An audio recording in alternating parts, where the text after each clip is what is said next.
Harka fuunee hordoftoota fi kabajamtoota Mulugeta Xuubii akkam jirtu nagaa keessanii nagaa kootii galata waaqayyo deebi'ee dhufee jira. Maaliif uftee Mulugeetaan amma maaliif deebitee jechuun keessanii dhugaa rabbi jechuudha. Waan baay'ee dasna jedhe tokkoo fi waan baay'ee itti gammade jechuudha. Maaliif dhugaa viidiyoo wayii amma gallakkisee ture gololchaanii innis maaliin hojjettanii wardaan bakka jirtu as baatee jirti manatti dhaqee haadha manaa ofii qabatee fudhatee galee ni jira gololchaanii akkasuma micayyoo wardaa bira teessee wardaa asabaa turte jechuudha. Biinii wajjiniin jechuudha. Micayyoo wardaa akkasitti biinii wajjiniin du'i jetteeni bira teessee dararaa turte. Daddarbaa turte sunis wajjin qabamtee jirti jechuudha. Dhugaa rabbi jechuudha. Maaliif namni haqaan deemu namni karaa dhugaatirra deemu yoomuma homtuu isa daangessuu hin danda'u.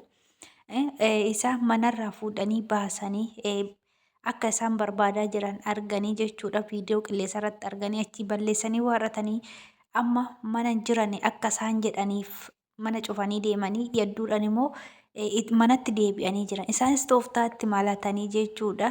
Biiniidhaan biinii dawwalchisiisanii jechuudha. Biiniin ganna darbanii jedhan alan jira eessa jirtan jedhee gaafannaanii manatti dachaanee jirra mana jirra jedhaniini akkasitti gololchaan jechuudha. Haadha manaa ofii fudhatee akkasuma micayyoo wardaa akkasitti azabaa turte jechuudha.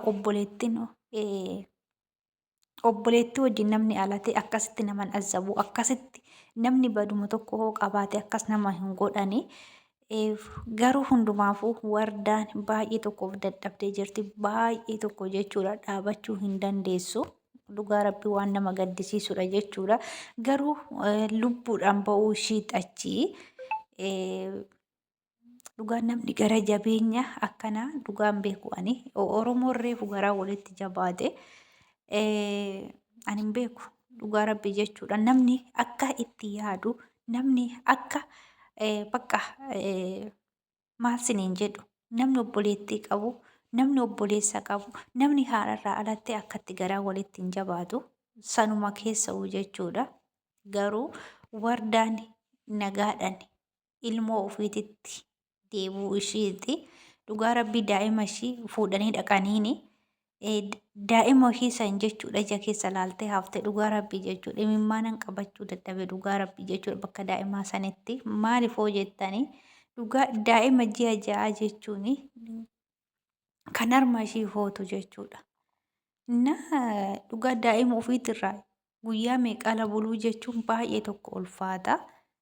Baay'ee nama gaddisiisa jechuudha. Gochi ishiirratti hojjetame badii tokko malee jechuudha. Oduu badiis hojjette badii ishii sanii akkasitti mooti kan gaafatamtu jechuudha. Garuu immoo badii hin qabdu wardaani abbaa manaa kiyyattan biftuu fuudha kan jette dharratti kun hundi ishii irratti raawwatame malee badii guddaa raawwattee yookiin yakka hojjetteeti mooti kan dararaan kun hundirra gaame. Maaliif abbaa manaa keetitti fuute micayyoo tana kan jedhanuuf inaaffadhaaf jechuudha. Sun hundumtuu dhugaa rabbi jechuudha. Baay'ee ulfaata jechuudha. Kanaafuu murteen amma nagaadhaan ba'uu ishiiti. Nagaadhaan baatee jirti. Nagaadhaan gara ilmoo ishii deebitee jirti wardaani. Inna balaa mucaa gololchaa wajjin jiruu saniin biininis qabame balaa inni bira jiruutti wardaan illee as ba'uu dandeesse jechuudha. Maaliif odoo inni bira jiraachuu baate gololchaan akkanatti jechuudha. Ulaa kaaniif kaaseenii wardaa arguu hin danda'u. Akkasumas namni tokko ta'ee tokkichi uummata akka godhuu hin danda'u jechuudha. Garuu immoo namni lama furmaata waliif laata waan ta'eef jechuudha. Eengadda dhabanii galanii garuu galaniittis dhiisne eessatti akkasiin jijjiiran eessa akkasii godhan barbaadanii gara hundaanuu dhabnaan tooftaatti malatanii haala kanaan wardaa baasuu danda'anii dhugaa rabbii baga nagaan baate baga waaqayyo maatii ishii keessatti ishii deebise baga waaqayyo ishii gargaare fayyaan hin argatti yaalamti hiffayyiti ilmoo isheetiif jechuudha. Garuu dursi lubbuudha. Lubbuudhaan ba'uu isheeti jechuudha. Achi dhugaa akka eengadda ishii godhan yookiin akka viidiyoo irratti as dabarsan irratti baay'ee tokko ulfaata wardaadhi. Ammas garuu dhaabachuu hin dandeessu. Innaa hundumaafuu nagaadhaan ba'uu isheeti siniin jedha hordoftoota fi kabajamtoota kooyi. Inna viidiyoo kana ishee laayik gochuudhaan na jajjabeessaayi. Siniin jedha laayik godha saskiraayib gochuu hin dagatinaayi. Siniin jedha hordoftoota fi kabajamtoota jaalatamtoota kooyi.